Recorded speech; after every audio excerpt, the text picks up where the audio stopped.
جہاں کو بلانے لگوں۔ السلام علیکم۔ یہ واقعہ ہے سندھ کے ایک گاؤں کا، جہاں میں مردے کا بایاں ہاتھ کاٹنے کی گمراہ کن رسم ہوتی ہے۔ ایک واقعہ سناتے ہوئے حضرت مولانا محمد ولی رازی کہتے ہیں کہ ہمارے ایک عزیز کے حوالے سے یہ واقعہ مجھے بتایا گیا کہ تبلیغی جماعت کے کچھ لوگ کچھ عرصے پہلے سندھ کے ایک گاؤں میں پہنچے۔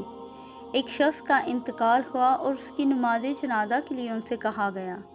امیر جماعت امامت کے لیے آگے بڑھے تو انہوں نے دیکھا کہ مردے کے بائیں جانب کفن پر خون لگا ہوا ہے اور خون تازہ نظر آیا۔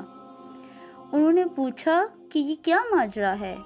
لوگوں نے کہا کہ مولوی صاحب گھبراؤ نہیں، ہمارے یہاں یہ رواج ہے کہ جب ہمارے یہاں کوئی مرتا ہے تو ہم اس کا بایاں ہاتھ کاٹ دیتے ہیں تاکہ جب وہ حشر کے دن اٹھے تو اس کا نامہ اعمال اس کے دائیں ہاتھ میں دیا جائے۔ نہ بایاں ہاتھ ہوگا نہ بائیں ہاتھ میں نامہ اعمال آئے گا۔ یہ علم کی کمی ہے یا جہالت کی زیادتی، اس کا فیصلہ قارئین خود کریں۔